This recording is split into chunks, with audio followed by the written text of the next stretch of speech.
Apple released the iPhone 13, and if you decided to purchase the new model, you may be wondering which of them should you purchase. So in today's video, I'm gonna help you with this decision, but before we get started, don't forget to give me a thumbs up and subscribe to the channel if you haven't subscribed yet. This video is sponsored by SetApp, an incredible cross-platform suite which gives you access to over 200 iOS and macOS applications without any additional cost. You only need to pay for your subscription and choose the apps that you would like to use. Now, a great benefit is that you can start a 7-day trial for free when you use the link listed down below in the description. So starting off, as you probably already know, there are 4 different iPhone 13 models: the iPhone 13 mini, 13, 13 Pro, and 13 Pro Max. So what I'm gonna do is I'm gonna start off by talking about their similarities, and then we're gonna talk about its differences. So all of the iPhone 13 models do have OLED displays. They also have the 20% smaller notch, the A15 Bionic chip, Face ID, and they're all available in 128, 256, and 512 gigabytes of storage options. All the models also have the ceramic shield front, the IP64 dust and water resistance, and they are all compatible with MagSafe.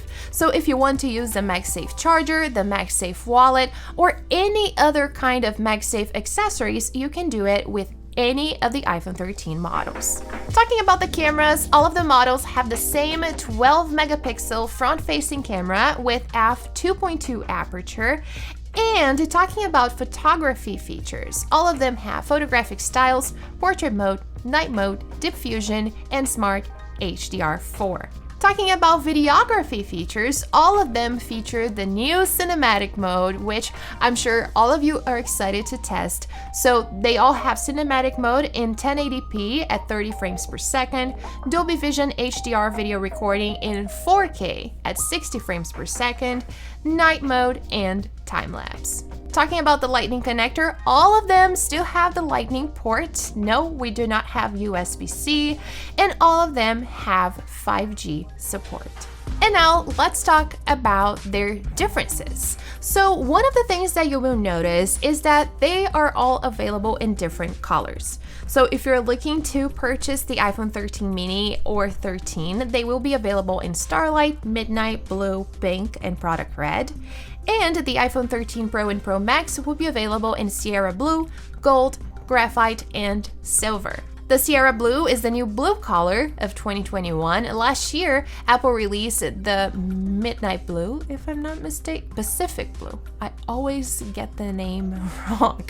But Apple released the Pacific Blue iPhone last year, and I was in love with that color. It's a deep blue, it's really pretty. So I was a little bit unsure about the Sierra Blue, but it does look really great. It's more like a light blue with gray undertones. Regarding the material, the iPhones 13 mini and 13 are made of aluminum, and the 13 Pro and Pro Max are made of stainless steel. So if you like the look of the stainless steel, like the shiny coating and all of that, you will need to go with the Pro version. Regarding the displays, there are a few differences as well. The first one is regarding the size. So if you want a smaller phone, you have to go with the mini version. And if you want a bigger phone, you need to go with the Pro Max version. But we have the 4 models. So we have the iPhone 13 mini, which has a 5.4-inch display. We also have the 13 that has a 6.1-inch display, the 13 Pro that also has a 6.1-inch display, and the 13 Pro Max, which has a 6.7-inch display.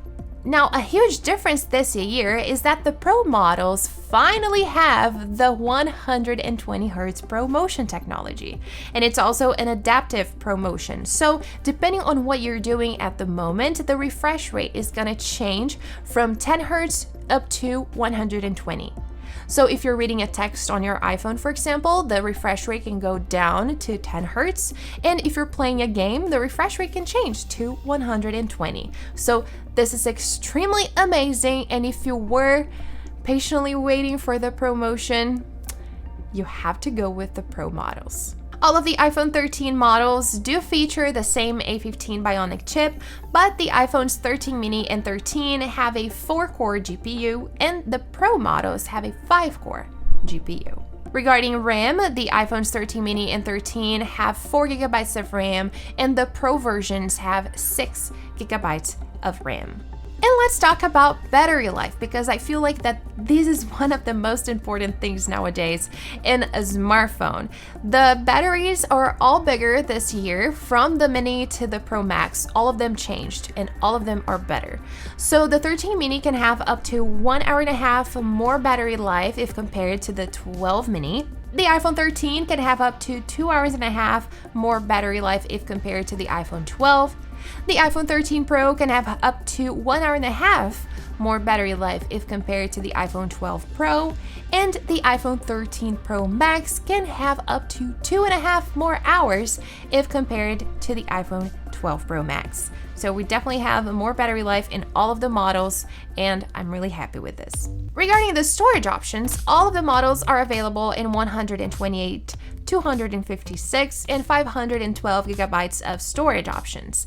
However, the Pro models now have the 1 terabyte of storage option. So if you are the type of user that shoots a lot with your iPhone, that takes a lot of photos, downloads a lot of applications, make sure you go with the Pro version, because now you have the option to choose the 1 terabyte of storage.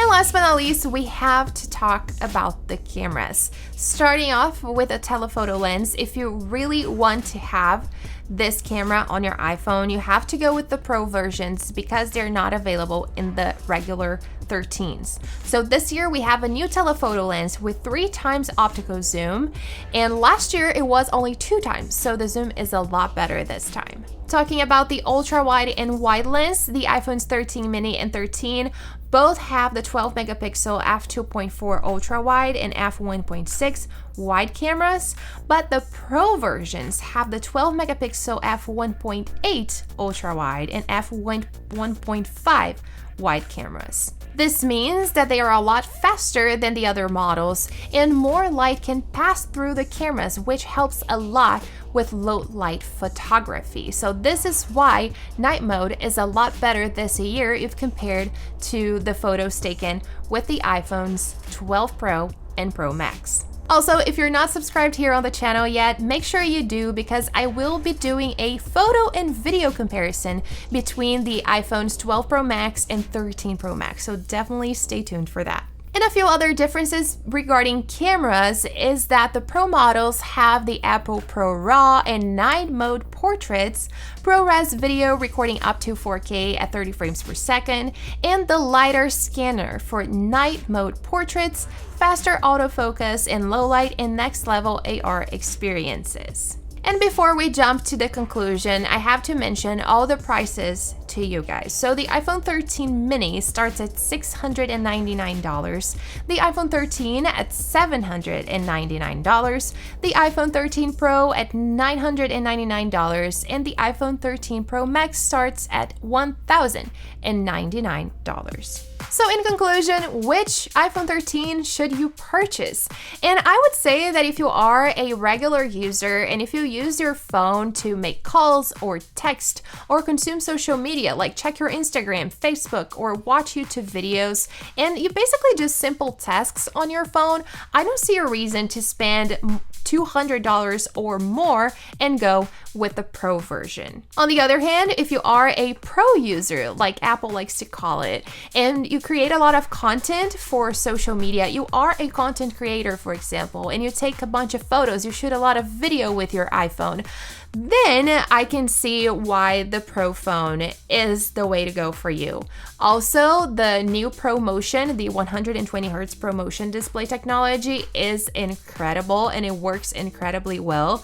So if you like those new features and you feel like it's worth paying more for it, or if you really need the 1 terabyte of storage option, make sure you go with the Pro version. I'm sure you're not gonna regret it. Of course, this is my overall opinion. It really depends on your use, what you really need in a smartphone. So if you have any questions, make sure to leave them down below in the comments and I would love to help you out. If you enjoyed today's video, don't forget to give me a thumbs up and subscribe to the channel if you haven't subscribed yet. Thanks for watching and I'll see you guys next time.